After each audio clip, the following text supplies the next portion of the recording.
Bismillahirrahmanirrahim. Hai, Assalamualaikum. Welcome back to Cungkih Channel. Terima kasih akak ucapkan kepada semua kerana sentiasa memberi support untuk channel ni. Terima kasih juga kepada yang mana dah subscribe. Dan kepada korang yang masih belum subscribe, korang boleh tekan button subscribe untuk tidak ketinggalan dengan konten-konten terbaru dari akak. Hari ini akak akan sampaikan kisah seram bertajuk Rumah Pusaka Berpuaka. Tapi kisah ni terlalu panjang untuk akak habiskan dalam satu episod. Jadi akak jadikan ia sebagai 2 episod. Maknanya next kena tunggulah untuk kisah seterusnya. Apa yang berpuaka sangat dengan rumah ni? Jom bersama dengan akak. Tapi sebelum tu, akak doakan agar kita semua dipermudahkan segala urusan, dilimpah ruahkan rezeki, diberikan kesihatan yang baik insya-Allah. Amin ya rabbal alamin. Jom bersama dengan akak. Bismillahirrahmanirrahim. Qul a'udzu birabbin nas, malikin nas, ilahin nas, min syarril waswasil khannas, الذي يوسوس في صدور الناس من الجنة والناس.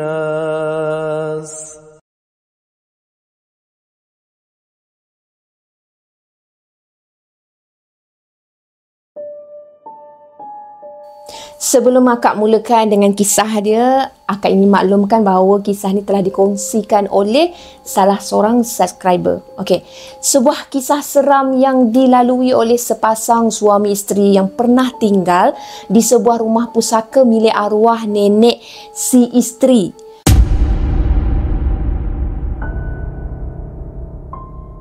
Rumah pusaka tu terletak di sebuah daerah di negeri Pahang. Rumahnya bersaiz sederhana tapi sangat cantik sebab ia telah dibina dengan desain moden anggaran tahun 2002 macam tu. Tapi elemen kampungnya masih lagi dikekalkan, terutamanya di bahagian ruang tamu. Walaupun pemilik asal dia tu kaya raya dan sangat-sangat berkemampuan untuk membina sebuah banglo, tapi pemilik asalnya lebih selesa dengan desain kampung. Sebab itulah dia buat rumah ala-ala kampung macam tu. Tapi memang best lah. Jadinya, bahagian ruang tamu masih lagi berstrukturkan kayu serta papan. Cumanya dah ditukar kepada kualiti papan dan kayu yang lebih bermutu tinggi. Ia adalah pemilihan kayu yang memang mahal lah kalau nak diikutkan pada harga. Bukan macam papan yang biasa yang mudah dimakan oleh anak-anak yang kurang. Bahagian dapur pula dibina dengan struktur batu sepenuhnya dan di bahagian dapur tu juga dibina sebuah bilik yang sangat luas beserta dengan sebuah bilik air yang berada dalam bilik tu. Senang cerita kalau korang tengok rumah tu, confirm korang akan kata, wow, rumah kecil je tapi lawa gila. Tengok pada cat kayu berkilat pun kita dah rasa dah memang lawa. Kalau naik dekat ruang tamu, tengok pula hiasan dalaman dia macam masuk muzium tau. Kerusi rotan antik dah tersedia ada dalam rumah tu. Tinggal pasangan yang nak duduk ni pergi basuh kaki masuk je. Macam tu lah. Meja makan pun dah ada berdesainkan olahan rotan. Cermin gantung pun berdesainkan rotan. Pasu bunga tempayan yang unik terletak di satu sudut. Memang elok je dekat bucu ruang tamu. Dinding pula penuh dengan bunga-bunga yang dibuat dari straw. Siapa yang pernah tengok bunga-bunga kreatif yang dibuat dari straw, mesti korang boleh bayangkan bentuk dia macam mana kan. Ada satu mesin jahit tau. Mesin jahit yang lama yang masih utuh tegap diletakkan di ruang tamu tersebut. Cat pada mesin jahit tu langsung tak menampakkan usia tuanya tu. Memang kemas dan teratur sangat semua yang dah tersedia dalam rumah tersebut masa pasangan suami isteri ni nak masuk duduk dekat situ. Mereka rasa sangat bertuah. Dahlah baru je kahwin, dapat pula hadiah rumah pusaka dari arwah nenek. Untuk pengetahuan korang, mak kepada isteri pasangan ni adalah satu-satunya anak kepada pemilik asal rumah tu. Akak gelarkan pasangan suami isteri ni sebagai Ramdan dan juga Mastura. Ibu kepada Mastura ni dia tak pernah pun balik untuk jengukkan rumah tu sejak mereka tinggalkan rumah tersebut selepas nenek dengan atuk Mastura tu meninggal dunia. Alasan? Sebab masing-masing sibuk dengan kerjaya masing-masing. Dan kos pembinaan untuk rumah tersebut sendiri memang mak dengan ayah Mastura yang uruskan. Tapi selepas beberapa tahun tinggalkan rumah tu, Tok Ketua Kampung ada menghubungi mereka supaya baliklah tengokkan rumah tu. Banyak sangat yang terjadi dekat rumah tu sejak rumah tu kosong.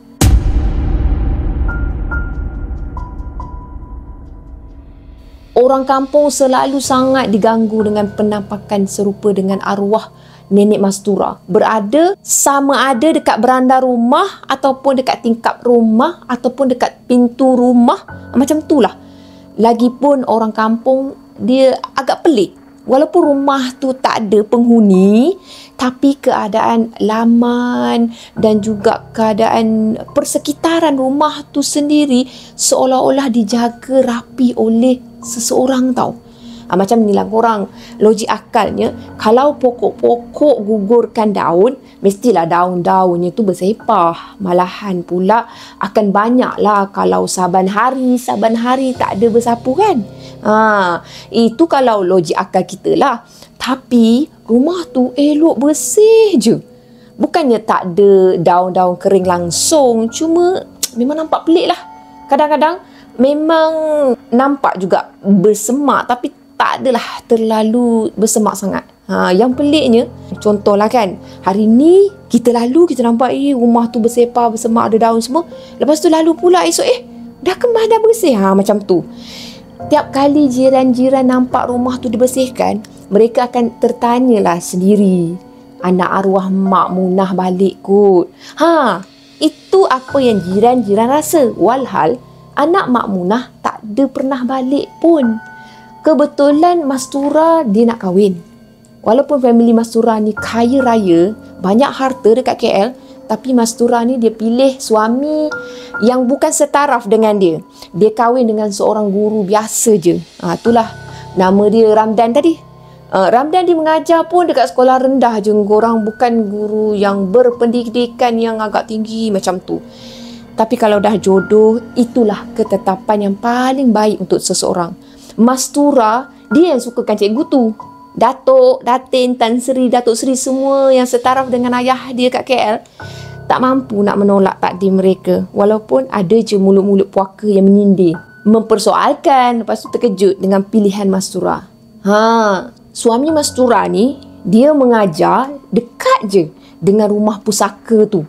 Kebetulan yang tak dirancang pun, maka elok sangatlah dengan kekosongan rumah tersebut untuk mereka. Jadinya mak dengan ayah Mastura ni dia terus hadiahkan rumah pusaka tu pada Mastura tanpa pedulikan aduan Tok Ketua pada mak dia sebelum-sebelum ni. Kira Mastura tak tahu langsung lah pasal rumah tu. Tahu-tahu je dia basuh kaki, dia pergi duduk je lah maknanya. Tapi masa Mastura kecil-kecil, memang mak dia ada bawa dia untuk balik ke rumah tu. Jarang-jarang lah, tapi adalah. Sampailah ke sekolah menengah, Mastura masih lagi ada balik dekat rumah tu untuk jenguk arwah nenek dia dengan atuk dia. Sehinggalah last arwah nenek meninggal selepas arwah atuk meninggal. Macam tu lah, lebih kurang dekat dengan 6 tahun dah. Mereka dah tak ada balik ke sana dah. Tapi mak Mastura dia ada upah seorang pakcik tengokkan rumah tu. Pakcik tu dah pindah 2 tahun yang lalu. Macam tu lah. Bila dah bersedia nak masuk rumah tu, Mastura dengan Ramdan dia pun upahlah seseorang warga Indonesia untuk bersihkan rumah tersebut. Masa tu Mastura dengan Ramdan memang ada sekali lah untuk proses pembersihan tu. Kakak yang dia upah tu kata, tak ada apa yang nak dibersihkan sangat sebab rumah ni sedia ada bersih puan. Macam tu. Mastura dengan Ramdan dia rasa agak pelik lah sebab 2 tahun lebih jugalah rumah tu tak ada orang jaga tau. Macam manalah rumah tu boleh bersih? Segala perabot tak ada berhabuk sangat tuan. Kata dia punya kakak yang datang membersihkan tu. Dapurnya tu pun memang tak ada berdebu berhabuk macam tu. Saya rasa rumah ni memang ada yang jaga ni puan. Kata kakak yang diupah tu. Yelah kak, macam ada yang dah tolong bersihkan lah kak. Tapi mama bagi tahu saya rumah ni dah 2 tahun lebih kosong, tak terjaga kak. Itu yang saya pelik kan. Jawab Mastura dalam keadaan hairan. Tak apalah puan, saya rasa puan ni kena ajak siapa-siapa yang boleh tolong tengok-tengokkan dulu rumah ni. Maafkan saya puan, saya ada rasa tak sedap hati dengan rumah ni. Jujur saya kata, saya rasa tak tenteram masa mencuci di dapur tadi. Sepertinya ada yang memerhatikan saya gitu. Tapi bila saya lihat, enggak ada siapa pun di situ. Baiklah kak, nanti saya panggilkan siapa-siapalah untuk tengokkan rumah ni.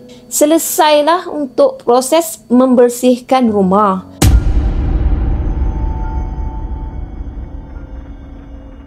Mastura dengan Ramdan pun mulalah masuk tinggal dalam rumah tersebut. Segala perabot ataupun kelengkapan yang dah sedia ada dalam rumah tu mereka guna pakai je. Lagipun mereka nak mulakan hidup berumah tangga tanpa harapkan pada mak dan ayah Mastura. Kalau diikutkan kayanya mak ayah dia tu, semua perabot yang lama-lama tu dah boleh digantikan dengan perabot baru.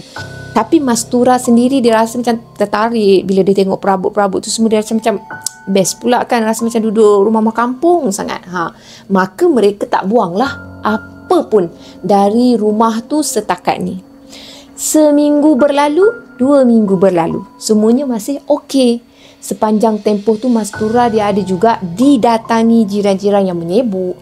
Ada juga jiran ni yang nak berkenalan dengan dia. Ada yang bertanya khabar. Mastura peribadi dia sopan. Dia lembut je. Kalau bercakap, jiran-jiran cepat suka dengan dia. Tapi yang dia perasan ada seorang jiran ni banyak pula ceritanya. Tanyanya macam-macam pada Mastura. Kenapalah lepas arwah Mak Munah meninggal, tak ada yang duduk je dekat rumah ni? Tak adalah kami ni diganggu macam-macam. Macam itulah soalan Makcik Bawang tu. Mastura dia jadi pelik. Diganggu? Saya tak faham Makcik. Siapa yang ganggu? Tanya Mastura lah.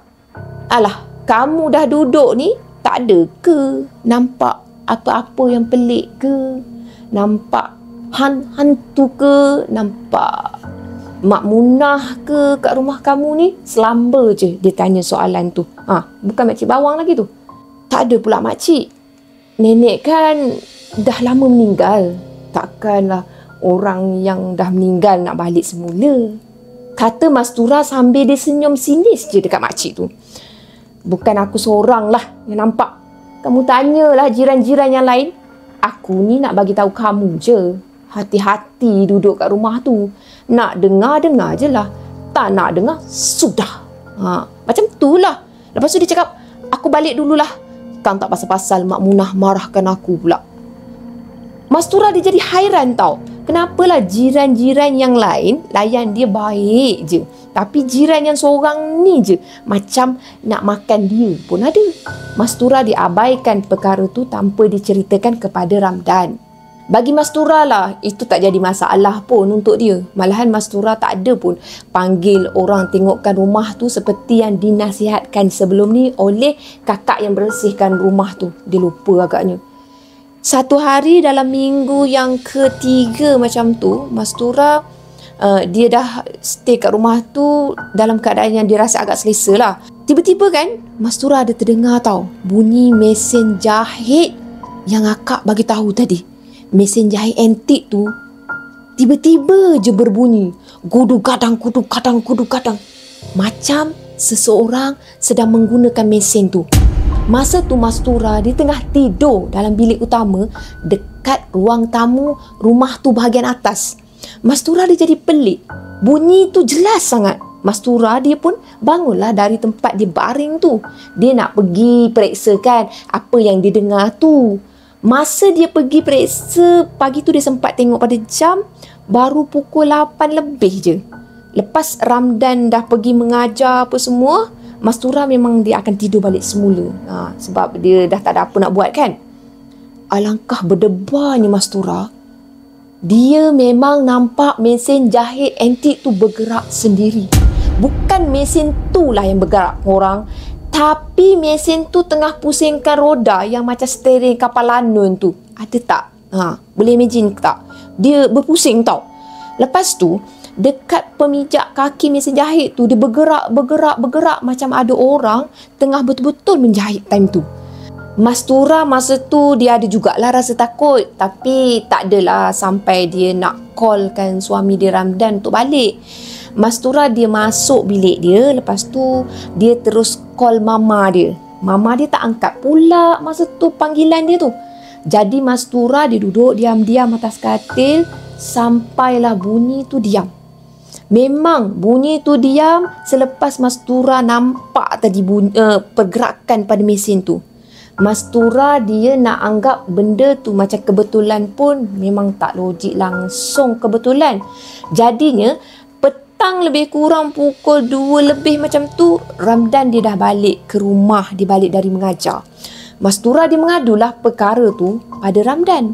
Ramdan percaya, tapi macam tak percaya juga sebab dia minta Mastura cuba lupakan apa yang dia nampak tu. Jangan risau sebab dia mengajar siang je. Malam kan dia ada kat rumah. Tak ada apalah tu, pujuk Ramdan. Mastura pun rasa kuatlah semangat dia semula bila suami dia pujuk macam tu. Masa tu umur Mastura baru je 21 tahun. Ramdan dia dah berusia 32 tahun. Ramdan ni dia agak matang lah dalam berfikir time tu.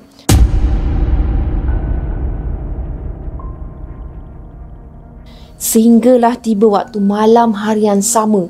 Masa mereka sama-sama pergi ke dapur nak makan malam. Ramdan dengan Mastura ni, dia ada dengar tau bunyi tapak kaki orang berjalan dekat ruang tamu. Mereka berhenti makan. Kan akak bagi tahu dapur dia tu dapur batu sepenuhnya. Ruang tamu dia ruang tamu papan sepenuhnya. Boleh bayangkan tak? Bunyi derap tapak kaki bila berjalan atas papan. Masa itulah Ramdan dengan tangan yang berlumuih lagi dengan nasi, dia naik ke atas ruang tamu sebab dia nak tengok bunyi apalah tadi, siapa pula jalan kan dalam rumah dia. Tapi tak ada apa pun dekat atas tu. Nak kata kucing sesat ke tak ada, tikus sesat pun tak ada, orang sesat pun tak ada, baik manusia ataupun binatang maupun hantu, confirm memang dia tak nampak. Jadi Ramdan pun dia turun semula untuk sambung makan. Baru je dia duduk semula dekat kerusi, mereka ada dengar lagi bunyi derapan orang sedang berjalan. Trap, trap, trap. Bunyi tapak kaki. Tapi kali ni lebih kuat berbanding yang awal tadi. Mastura dia dah mula rasa takut. Dia dekatkan kerusi dia dengan kerusi Ramdan tau. Nasib baik dia orang tak duduk satu kerusi.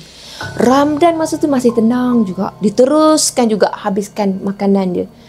Ramdan bagi tahu Mastura, awak habiskan makan, biarkan bunyi tu. Lama-lama senyap lah tu. Memang betul kata Ramdan tau.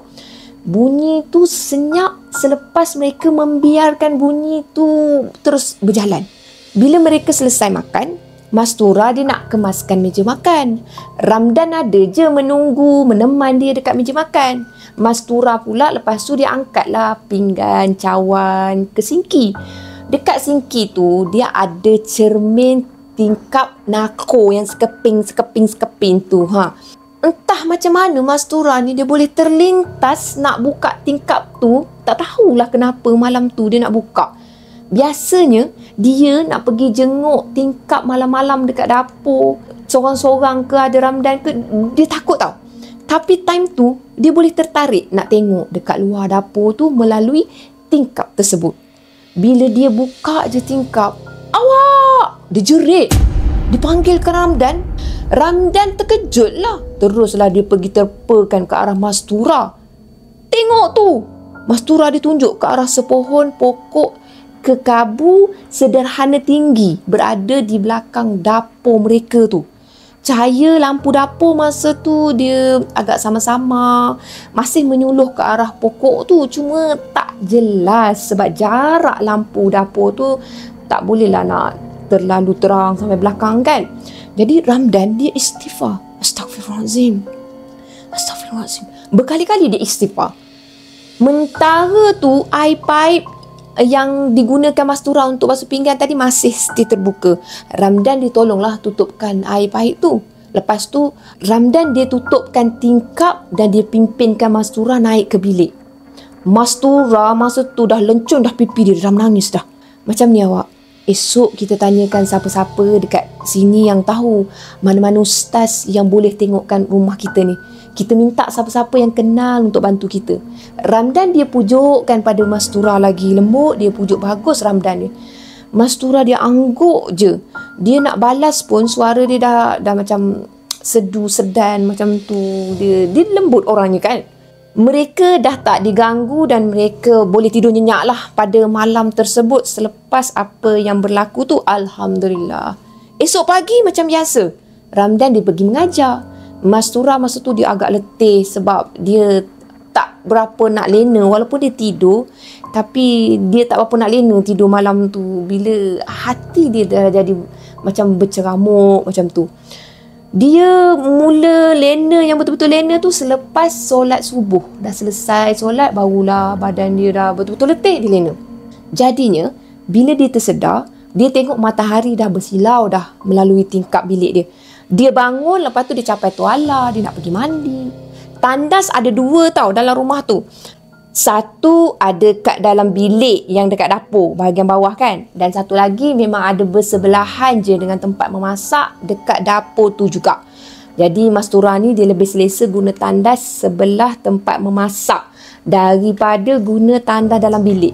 Sebabnya bilik bawah tu besar tapi agak padat dengan barang-barang arwah nenek dan juga arwah atuk dia. Memang sejak masuk rumah tu langsung dia tak ada guna tandas ataupun bilik tu, memang tak ada. Cuma dia adalah masuk untuk kemas-kemas habuk, nak sapu-sapu semua, nak tengok-tengokkan barang, itu je dia ada masuk sekejap-sekejap je. Masa Mastura ni dia turun, dia nak ke dapur, dia nak mandi, Mastura dia ada dengar bunyi air tau dekat dalam bilik tersebut, bilik bawah tu. Bunyi macam ada orang sedang mandi. Sebab yang dia dengar, bunyinya seolah orang sedang simbah dinding pun ya, simbah lantai pun ya, macam tu lah. Dia pun pergilah nak tengok. Tapi masa Mastura tengok tu, tak ada apa-apa pun yang berbeza. Baldi dalam bilik air tu masih bertelangkup, keadaan lantai masih juga kering. Memang tak ada pun siapa-siapa gunakan bilik air tu. Mastura, dia pun keluar balik semula daripada bilik tu. Dia pergi ke dapur. Dia nak minum sebelum dia nak mandi. Dia rasa sangat dahaga. Tak tahu kenapa masa tu dia rasa sangat dahaga. Masa tengah duduk minum tu, Mastura dia ada dengar bunyi baldi kosong tau di tadah air. Mastura dia dah terlalu takut. Dia tak ada pilihan dan time tu dia call Ramdan. Tapi panggilan dia tak dijawab. Ramdan mungkinlah dia tengah mengajar kot time tu. Jadi Mastura diberanikan diri dia. Dia pergi semula ke bilik air tu untuk tengok semula apa yang berlaku kat situ. Alangkah terkejutnya Mastura bila dia tengok paip air memang terbuka korang. Baldi memang sedang tadah air.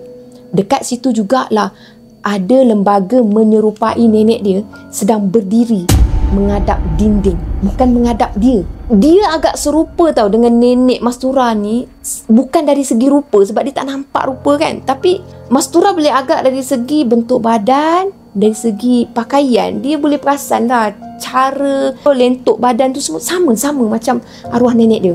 Bongkok pun sama juga. Mastura dia terus menjerit, lepas tu dia lari keluar rumah, terus dia tuju rumah jiran dia. Rumah jiran-jiran Mastura ni bukannya dekat korang. Kena redah pokok rambutan, pokok mangga, macam-macam pokok dululah pendek katanya. Masa meredah tu, Mastura dia lupa nak pakai selipar. Tuala dekat bahu dia pun masih dia tak tinggalkan, masih ada lagi tersangkut kat bahu dia. Sampai je dekat rumah jiran dia tu, dia nampak makcik bawang yang marah-marahkan dia pun ada sekali. Masa tu, makcik tu terkejut sebab Mastura tak berselipar berlari ke arah mereka. Makcik bawang tu tanya, "Kamu ni kenapa Mastura oi? Dah macam apa entah ni?" Macam tu. Lepas tu Mastura dia jawab, Saya nampak nenek makcik tengah mandi." Makcik tu terkejut dengar. "Apa? Mak Munah tengah mandi? Kan aku dah bagi tahu kamu. Kami memang ada nampak nenek kamu tu. Kamu tanya aku. Nenek kan dah meninggal. Dah tu, yang kamu nampak tu nenek siapa? Kia, sabar Kia. Yang kamu marah ni si Mastura ni kenapa? Dia bukan tahu menahu pasal nenek dia tu. Dia sendiri kan tengah takut ni ha. Habis tu, macam mana ni? Kamu dah mandi ke belum? Bertuala bagai ni. Mastura? Tanya makcik Kiah tu pada Mastura selepas kawan dia, jiran yang sebenarnya yang Mastura nak jumpa tu orangnya baik. Jadi dia tegurkan pada makcik Kiah tu. Saya tak sempat nak mandi lagi, makcik. Memang tak sempat. Ha, tak apalah. Jom mak temankan balik mandi. Kata makcik yang seorang lagi tadi itulah. Dia menggelarkan diri dia sebagai mak pada Mastura. Ha, mak berani. Mak pergilah temankan. Makcik Kiah tak nak ikut. Tak pasal-pasal jumpa arwah Mak Munah nanti. Balik dululah ya. Selamba je makcik Kiah. Dia tinggikan suara. Macam tu je dia belah. Macam tu je.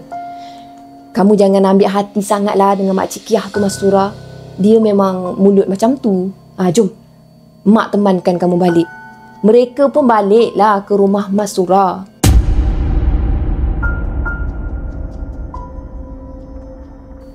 Nama mak yang menggelarkan diri dia mak tu, Mak Cik Dah. Mak Cik Dah masa tu dia pun temankanlah Mastura mandi sampailah Mastura tu pakai baju semua gedek-gedek semualah.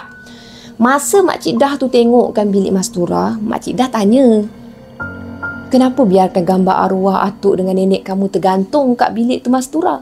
Seeloknya buat masa ni turunkanlah dulu gambar tu, simpan dulu dalam almari. Mastura sendiri tak pernah ambil tahu pasal gambar yang tergantung tu.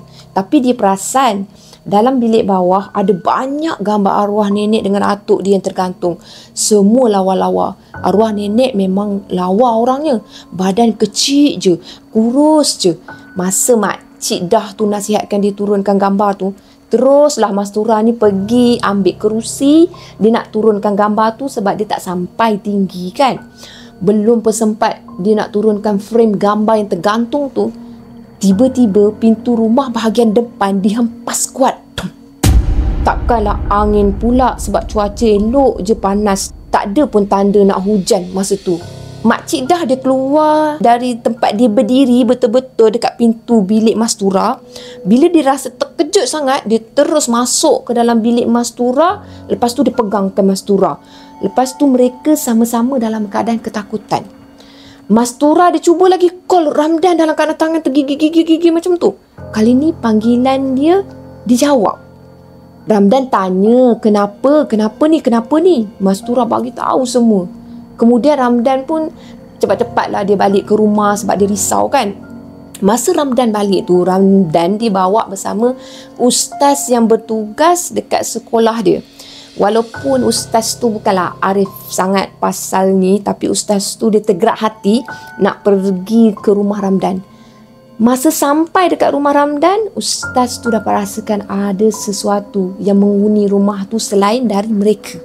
Ustaz tu minta air untuk buat air penawar pada Mastura dan juga makcik Dah tu sebab mereka ni macam dah terlampau takut tau.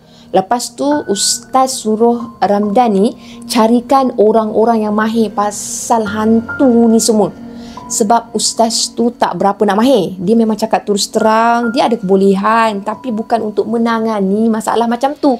Kalau setakat nak bantu bila ada orang histeria ke, student dia ke histeria, bantu bila orang tertegur ke, ada baby-baby menangis, bolehlah kata dia. Tapi kalau kes berat macam tu memang dia tak mampu. Jadi dia nasihatlah pada Ramdan ni pergi cari pada yang arif. Petang tu jugalah Ramdan dicarikan ustaz yang boleh tengokkan rumah dia tu. Kebetulannya esoknya hari Sabtu, cuti sekolah. Ahad pun cuti sekolah. Maka Ramdan dengan Mastura dia buat keputusan dia nak balik KL je dulu. Jadinya ustaz yang dicari, pengamal perubatan Islam ataupun yang akak panggil ustaz tadi, yang dijumpa tu dia minta datang pada hari Isnin je. Sebab mereka nak balik ke KL dulu, nak bincang dengan mak ayah Mastura dulu. Jadi lepas tu mereka kemas-kemaskan pakaian, mereka terus balik ke KL. Balik je dari KL, mereka sampai petang Ahad dekat rumah. Alangkah terkejutnya mereka. rumah mereka ni dah berkepah. Dari ruang tamu hinggalah ke dapur. Memang teruk gila rumah berkepahannya. Semua barang-barang jadi tunggal langgang. Paling geramnya, barang-barang mereka dari bilik bagaikan dipunggah keluar, dicampak dari bilik mereka, berselerak dekat ruang tamu. Mereka tak jadi nak teruskan langkah kaki nak masuk ke rumah tu dan stay kat rumah tu dengan lebih lama tau. Mereka terus pergi ke rumah pengamal perubatan yang sepatutnya janjinya datang hari Isnin kan. Bila dah sampai rumah ustaz tu, mereka bagi tahulah keadaan rumah mereka. Ustaz tu dia minta nak pergi tengok sendiri dan mereka pun balik semulalah ke rumah tu. Betul lah hai apa yang diberitahu pada ustaz. Ustaz tu geleng-gelengkan kepala, istighfar banyak-banyak kali. Ustaz tu tanya mereka ni ada kenal siapa-siapa tak dekat situ, kawasan berdekatan. Mereka jawab kenal jiran je, tapi tak sampai lagi sebulan. Ustaz tu bagi tahu sebaiknya kamu ni tumpang dulu rumah jiran kamu tu. Tak pun kamu sewakan mana-mana yang boleh kamu tinggal sementara. Ramdan dia jadi hairan lah. Kenapalah pula sampai macam tu? Apa yang ustaz tu tahu sebenarnya? Jawapannya, ustaz tu sendiri tak tahu apa yang mengganggu mereka. Tapi dengan apa yang berlaku tu, sesuatu seolah sedang marahkan Mastura dan juga Ramdan. Ramdan dengan Mastura diminta pada ustaz tu beri mereka masa untuk cari tempat tinggal sementara. Tapi yang pastinya, malam tu mereka kena juga bermalam di rumah tersebut sebab belum ada idea nak pergi ke mana dan dia tak terfikir langsung nak pergi rumah Makcik Kiah ke, Makcik Dah ke, memang langsung tak ada idea time tu. Ustaz tu suruh mereka bukakan suara orang mengaji tau. Tak pun mereka mengaji sendiri itu lebih afdal. Tapi kalau alunkan ayat-ayat suci Al-Quran yang seseorang dah mengaji masa tu, bolehlah pasang sampai ke pagi kan, lamalah sikit kan. Kalau mengaji sendiri tu nanti stop, nanti sambung pula, macam tu lah. Mereka ikut cakap ustaz tu. Memang tak ada pun gangguan pada malam tersebut. Bila Mastura dengan Ramdan, dia dah mula rasa selamat dan dia dah mula rasa macam menjadilah buka suara orang mengaji. Lepas tu dia sendiri pun mengaji kan. Jadi mereka pilih untuk terus bermalam dekat rumah tu pada malam seterusnya. Sehinggalah malam seterusnya dan seterusnya, alhamdulillah mereka tak diganggu. Tapi selepas tu beberapa hari akak pun tak tahulah, tak tertuliskan. Tapi mereka diganggu semula dengan lebih teruk lagi. Mereka dengar tahu bunyi pinggan, mangkuk, periuk berlanga dekat dapur dibaling ke lantai. Dibaling ke dinding. Pompang, pompang, pompang, macam-macam bunyi.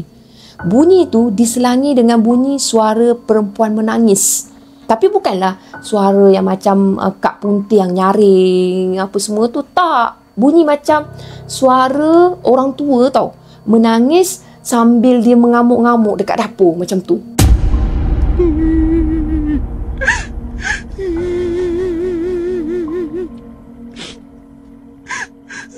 Kali ni Ramdan dengan Mastura dia tak rasa pun nak pergi jenguk. Memang kali ni mereka perlahan-lahan dicapaikan kunci kereta. Lepas tu dia terus keluar sehelai sepinggan je. Sepinggan ke sepinggang? Sehelai sepinggang je. Dia tuju ke arah kereta dan dia pandu kereta terus pergi semula ke rumah ustaz.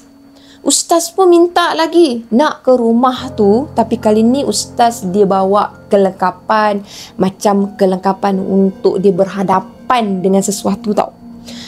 Bila mereka sampai ke rumah tu, mereka pergi sebenarnya tanpa Mastura sebab ustaz tu tak suggestkan untuk bawa Mastura untuk memudahkan apa yang nak diusahakan dekat rumah tu. Jadi Mastura dia memang tak ikut, dia minta stay je dekat rumah dia, tunggu je dengan isteri dia dulu. Maka Ramdan dengan ustaz tu pun dia pergilah ke rumah tu. Ustaz tu masa dia sampai dekat rumah tu lah, dia bagi salam. Nak masuk rumah kan, Assalamualaikum, elok bagi salam. Lepas tu ustaz tu bacakan sesuatu sebelum dia nak langkah masuk ke dalam rumah. Kemudian ustaz tu dia terus membacakan sesuatu dan dia meniup-niup lah ke arah penjuru rumah. Lepas tu ustaz pergi ke dapur dan masa tu lah ustaz memang tengok berselerak dengan segala harta yang dekat dapur tu. Ada kaca-kaca yang berselerakkan dekat atas lantai. Ada periuk belanga usah dikenang, memang mengata-kata semua. Ramdan dilarang turun tahu ke dapur pada waktu tu. Masa tu ustaz dia buka lah pintu bilik arwah nenek Mastura ni. Ustaz dengar ada bunyi perempuan meraung, marah-marah. Ustaz pun teruslah bacakan ayat-ayat suci Al-Quran yang bersesuaian dengan situasi tersebut. Tiba-tiba Makcik Kiah menerpa ustaz tu dari dalam bilik. Makcik Kiah? Dah buat apa kat situ? Terkejutlah Ramdan. Macam mana Makcik Kiah boleh ada dekat situ pula? Makcik Kiah masa tu tengah marah-marah tau. Kamu dah ganggu rumah tuan aku. Kamu ganggu barang-barang dia. Aku takkan maafkan kamu. Ustaz tu tanya, siapa tuan kamu? Setia betul kamu ya? Sayang sangat ke kat tuan kamu tu? Ini rumah tuan aku. Aku memang sayang dia. Dia jaga aku. Keluar! Makcik Kiah tu marah-marah menjerit macam tu. Tidak. Engkau yang patut keluar. Jangan ganggu anak cucu Nabi Adam. Berambus kamu sebelum aku kerjakan selumat-lumatnya. Balas ustaz tersebut. Aku cuma ikut arahan tuan aku. Jaga rumah ni. Aku balas jasa tuan aku. Engkau ni memang betul-betul tak faham ataupun memang betul-betul buat tak faham. Aku kata tinggalkan rumah ni. Maknanya jangan banyak alasan. Tidak. Aku nak jaga rumah tuan aku ni sampai bila-bila. Engkau yang pergi berambus. Nampaknya aku kena kerja kuat kali ni. Kalau engkau tak degil, kau mudahkan kerja aku, perkara ni boleh selesai. Tapi dengan nada marah, ustaz tu membacakan surah Al-Jin pada ayat yang bersesuaian dan Makcik Kiah meronta dengan sekuat hati. Aku takkan tinggalkan rumah ni. Jerit Makcik Kiah yang dirasuk oleh makhluk yang dah tak bertuan tu. Makin kuat ustaz membacakan, maka makin kuatlah Makcik Kiah tu meronta-ronta. Tak ada siapa pun yang pegang Makcik Kiah pada waktu tu. Sebab Ramdan sendiri dilarang untuk mendekati Makcik Kiah. Maka tubuh Makcik Kiah terus meronta-meronta macam orang gila yang sedang mengamuk. Sesekali Makcik Kiah ni dia akan menggenggam rambut dia sendiri. Dia akan berkelakuan seperti seorang yang nak menarik-narik pakaian sendiri, nak bukakan pakaian sendiri. Seolah-olahnya macam orang tak nak pakai baju. Macam tu lah. Ustaz, dia bawa satu kain tau yang disempangkan ke atas bahu dia. Kain tu nampak biasa je, tapi kain tu dikebas-kebaskan ke arah tubuh Makcik Kiah sambil disuruh keluar. Keluar, keluar, jerit ustaz tu. Tanpa bersuara, Makcik Kiah dia merenung tajam ke arah ustaz yang suruh dia keluar tu. Muka Makcik Kiah seperti tak puas hati. Makcik Kiah lepas tu dia menangis. Dah muka tak puas hati menangis pula. Kemudiannya dia merayu, biarkanlah aku tinggal kat rumah ni. Aku cuma buat apa yang disuruh. Macam tu dia merayu, merintih. Tapi ustaz bertegas, tinggalkan rumah tu. Tinggalkan rumah tu. Makcik Kiah akhirnya terpaksa akur dan dia minta untuk keluar dengan cara baik. Ustaz tak mudah percaya pada syaitan jenis ni. Ustaz pun bagi tahu, kalau engkau datang balik, aku bakar engkau.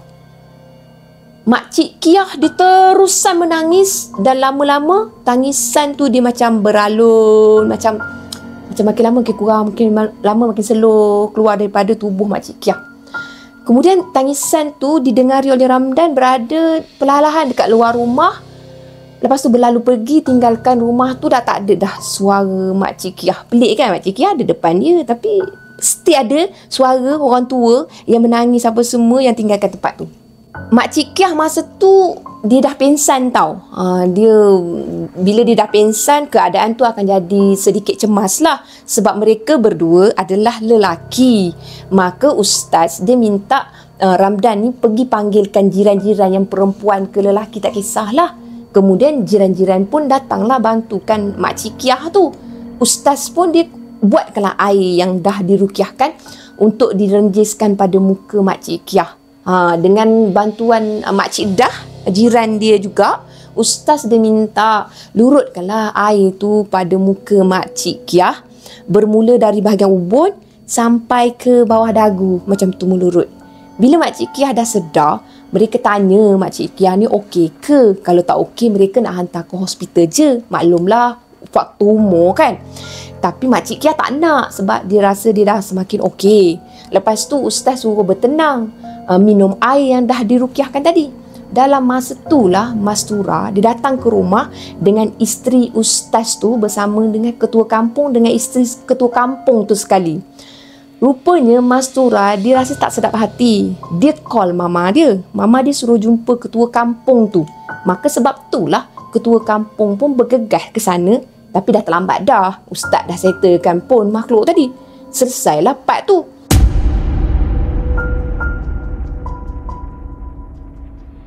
Bila keadaan dah semakin reda, Makcik Kiah pun dia dah okey sikit. Ustaz tanya Makcik Kiah, macam mana Makcik Kiah boleh ada dalam bilik Mak Munah tu? Tu yang peliknya. Makcik Kiah jawab lah, dia tak tahu. Makcik Kiah cuma sedar masa dia nampak Mastura tergesa-gesa lalu dekat depan rumah dia menuju ke rumah Mak Munah tu. Makcik Kiah dia panggilkan Mastura berkali-kali. Weh Mastura, tunggu. Tapi Mastura tu tak jawab pun. Mastura tak berpaling langsung masa dia lalu tu. Dan Makcik Kiah, dia perasan Mastura sebab sebelum melintas depan Makcik Kiah tu, muka Mastura memang sebiji sama, memang Mastura. Bentuk badan semua sama. Jadinya bila Makcik Kiah rasa tak puas hati lah aku Mastura tak jawab, dia pun kejarlah Mastura tu. Tapi Mastura laju je dia menuju ke arah rumah Mak Munah tu. Makcik Kiah dia takut nak masuk dekat dengan kawasan rumah tu. Lepas tu dia nak patah balik lah ke rumah dia. Tapi dia nampak Mak Munah dah berdiri betul-betul depan dia. Lepas tu apa jadi? Dia tak ingat dah. Ustaz bagi tahu, itu saka Mak Munah. Dia dah rasuk pada Mak Kiah tu. Lepas tu dibawa ke Mak Kiah tu balik ke rumah. Apa yang dibuat dalam bilik tu, siapa pun tak tahu. Tapi Ustaz kata mungkinlah dia rasa selesa dengan tubuh Mak Kiah kot. Jadinya dia teruskan je dalam tubuh Mak Kiah tu. Sehinggalah Ustaz masuk dalam rumah. Lepas tu Makcik Kiah muncul tiba-tiba. Macam tu lah kisah dia. Kesian kan Makcik Kiah. Sebab apa tahu korang? Sebab masa dia tak sedar diri tu, kaki dia dah luka terpijak kaca dekat dapur. Darah mulalah berciciran tau dekat bahagian dapur. Tapi mujurlah tak ada besar mana pun luka dia. Darah pun cepat berhenti kan. Jujur Makcik Kiah bagi tahu, dia langsung tak tahu kaki dia luka time tu. Sampailah selesai semua, barulah dia mengadu. Tumit kaki dia sakit. Dia mengadu macam tu. Ustaz pun tak perasan. Kalau dia tak mengadu sakit, Ustaz mulanya sangkakan saka tu jenis yang makan bangkai ayam ke apa ke, bawa balik ke bilik tu sampai tinggal kesan darah macam tu. Itu apa yang Ustaz rasa kah? Tapi rupanya itu darah Makcik Kiah. Malam tu Ramdan dengan Mastura dia tidur dekat rumah Ustaz tu je. Sebab rumah dah tak berapa terurus kan. Kaca-kaca tu semua Ustaz kata kemaskan esok je. Sebab mereka dah penat sangat sehingga ke tengah malam. Jadi dia terima baiklah pelawaan daripada Ustaz tu. Sekejap je masa berlalu. Masa tu dari Ramdan balik petang membawa sampai ke tengah malam. Kejadian bertubi-tubi menguji dia dengan Mastura. Lepas tu masa berlalu macam tu je. Masa bermalam dekat rumah Ustaz, Ustaz pesan rumah tu pakcik dah pagarkan. Kamu janganlah susah hati atau risau. Saka nenek Mastura takkan masuk dah kat dalam rumah tu. Tapi kalau dia datang juga, bagi tahu semula pada pakcik. Tahulah pakcik nak buat apa nanti, kata Ustaz tu pada Ramdan. Baik pakcik. Ustaz, tak payah nak Ustaz sebagailah, panggil pakcik Daud je. Kamu dah sebayar nak pakcik je, kata pakcik Ustaz tu lagi. Baik pakcik. Tapi macam mana pakcik tahu tu saka arwah nenek Mastura? Soal Ramdan lah dia. Soal pun dia nak tahu. Lepas tu Ustaz tu pun cakap, arwah tu dulu pandai berubat orang. Pandai juga gugurkan kandungan orang. Itu yang pakcik tahulah. Pokok kekabu belakang tu, dekat situlah tempat dia tanamkan janin bayi yang digugurkan. Macam-macam orang yang datang, entah dari ceruk mana entahlah, sanggup pergi jumpa dia semata-mata nak gugurkan kandungan. Saka dia lah yang bantu dia buat kerja berdosa tu. Suami dia pak turut je segala arahan isterinya tu, sampailah meninggal dunia. Tak ada ke yang melarang pakcik? Tanya Ramdan lagi selepas dia mendengar penjelasan dari ustaz tu. Ada. Pakcik dengan makcik dah larang dah dia. Tapi dia jawab, bukan aku yang cari mereka. Mereka yang datang cari aku. Aku ikut je permintaan mereka. Aku tak tanggung dosa mereka. Dia jawab macam tu. Sama ustaz tu lagilah. Pakcik tak bertegas ke marahkan dia ke macam mana ke, buatlah macam mana pun. Lebih dari tu Ramdan. Sampailah makcik kamu tu jatuh sakit dikerjakan Mak Munah dengan ilmu dia tu. Ini kira tahan lah ni. Ada juga isi tubuhnya tu. Kalau tidak, urus kering. Makan pun tak lalu Ramdan. Puas dah pakcik ini sendiri ubatkan. Tapi itulah ilmu setan ni bukannya mudah nak lawan Ramdan. Tapi elok pun kamu panggil pakcik. Dapatlah pakcik ajar dia cukup-cukup. Jawab pakcik tu jujur. Mastura yang mendengar, dia terdiam tanpa kata apa pun. Dia betul-betul terkejut dengan penjelasan ustaz tu. Patutlah arwah atuk tak lekang dari ikut je nenek. Macam menunggu arahan, apa nak buat. Kesian arwah atuk. Mama tahu ke pakcik pasal ni? Tanya Mastura. Entahlah Mastura, pakcik tak pasti. Takkan tak tahu kan? Sebab Mak Munah selalu pergi bagi makan pada belaan dia dekat belakang rumah dia tu, kat pokok kekabu tu. Takkanlah mak kamu tak tahu. Tapi mungkin jugalah tak tahu kalau Mak Munah pandai simpan rahsia. Jawab ustaz.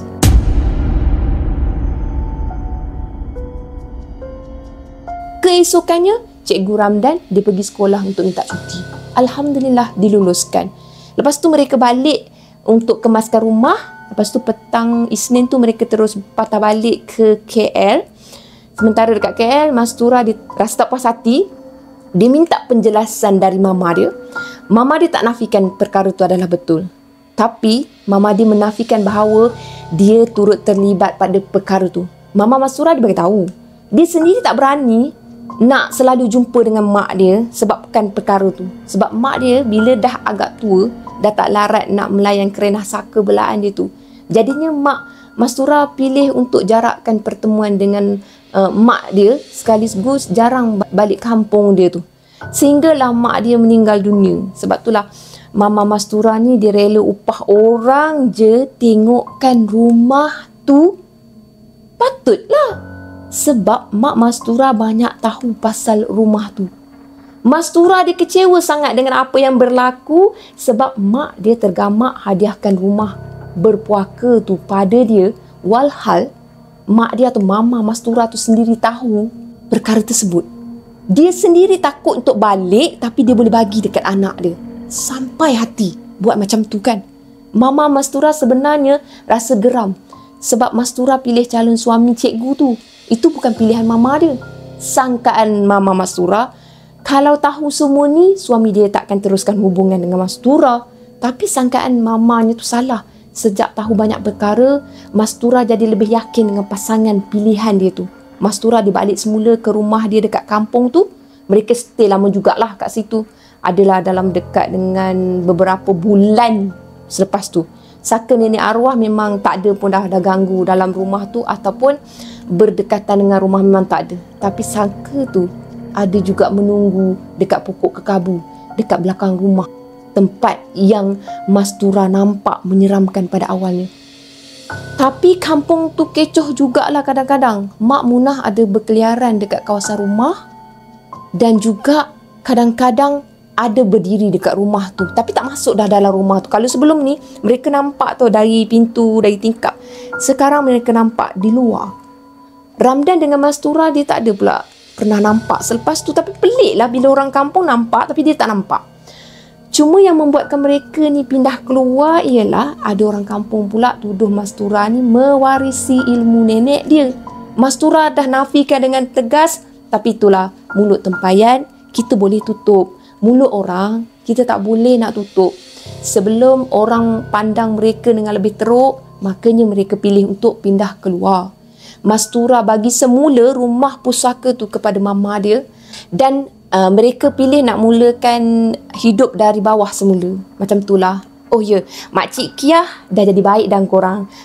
Selepas kejadian tersebut memang dia dah tak berani dah nak pergi membawang ke apa, nak sebut pasal apa Mak Munah pun memang dah tak berani dah. Dia dah baik lah daripada sebelum ni. Dia dah agak sopan bila bercakap, tak ada dah nak marah-marah ke, nak sindir-sindir bagai ke, tak ada dah. Boleh dikatakan kejadian ni beri kesan impak positif lah pada Makcik Kiah.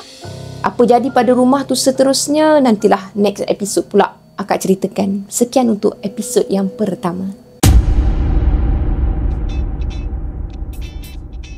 Sekian saja untuk kisah pada kali ini. Apa yang baik sama-sama kita ambil jadikan sebagai tauladan. Apa yang buruk sama-sama kita ambil jadikan sebagai sempadan.